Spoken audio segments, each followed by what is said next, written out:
ಉದಯೋನ್ಮುಖವಾದ ಪ್ರಾತಃ ಸೂರ್ಯನನ್ನು ವಂದಿಸಲು ತಲೆ ಎತ್ತಿದಾಗ ರಕ್ತವರ್ಣದ ಕರಾಳ ಧೂಮಕೇತು ಒಂದು ಕಣ್ಣುಗಳ ಮುಂದೆ ನಿಂತಿತು. ನೋಡುತ್ತಿದ್ದ ಹಾಗೆಯೇ ಆಕಾಶದಿಂದ ಒಂದು 700 ನಕ್ಷತ್ರಗಳು ಭೂಮಿಗುರುಳಿದವು. ಈ ಎಲ್ಲ ನಿಮಿತ್ತಗಳ ಅರ್ಥವೇನು? ಇವು ನನ್ನ ಪುತ್ರರಿಗೆ ಯಾವ ವಿಪತ್ತನ್ನು ಸೂಚಿಸುವವು? ಕುರುವಂಶದ ಮತ್ತಾವ ಅನರ್ಥ ಪರಂಪರೆಯು ಈ ದಿನ ಸಂಭವಿಸುವುದು? ಹೇ ವಿಧಾತ, ಈ ಗಾಂಧಾರಿಯ ಕಪಾಲದಲ್ಲಿ ಎಂತಹ ಕರಡು ಕಥೆಯನ್ನು ಬರೆದೆ.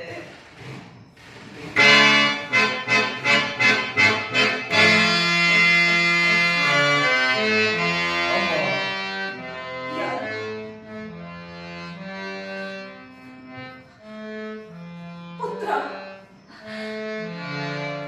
ನಾನು ನಿನ್ನ ಸಲುವಾಗಿ ಎಷ್ಟೊಂದು ಕಾತರಳಾಗಿದೆ. ರಾತ್ರಿ ಎಲ್ಲ ನಿದ್ರೆ ಇಲ್ಲ. ಬೆಳಕು ಹೊರೆಯುತ್ತಲೇ ದುರ್ನಿಮಿತ್ತ ಪರಂಪರೆಗಳು. ಸಮೀಪಕ್ಕೆ ಬಾಗುವಾರ ನಿನ್ನ ಮಸ್ತಕವನ್ನು ಸ್ಪರ್ಶಿಸುವೆನು. ಅಮ್ಮ, ಈ ದಿನ ನಾನು ಯುದ್ಧಕ್ಕೆ ಹೊರಡುವೆನು. ನನ್ನನ್ನು ಆಶೀರ್ವದಿಸುವ ಜನನೇ.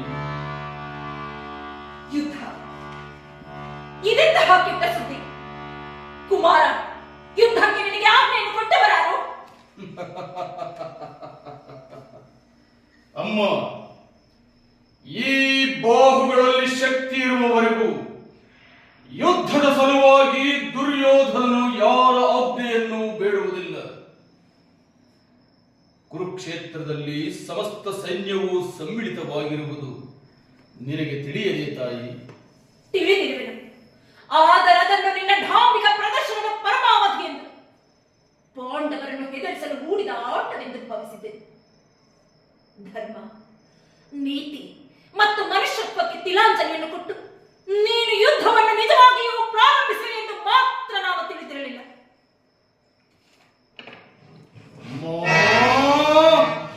ಈ ಅಪೌರುಷದ ವಾಕ್ಯಗಳನ್ನು ಕೇಳಿ ಕೇಳಿ ನಾನು ಬೇಸತ್ತಿರುವೆನು. 100 ಮಕ್ಕಳನ್ನು ಹೆತ್ತ ವೀರ ಮಾತೆಯು ಒಂದೊಬ್ಬ ಯುದ್ಧದ ಸಲುವಾಗಿ ಇಷ್ಟೊಂದು ಕಾತರಳಾಗುವಳೆ? ಯುದ್ಧವು ಕ್ಷತ್ರಿಯನ ಧರ್ಮ. ಯುದ್ಧವು ಮನುಷ್ಯನ ನಾಶ, ನೀತಿಯ ಪ್ರಳಯ, ಧರ್ಮದ ಮಹಾವಿಪ್ಲವ.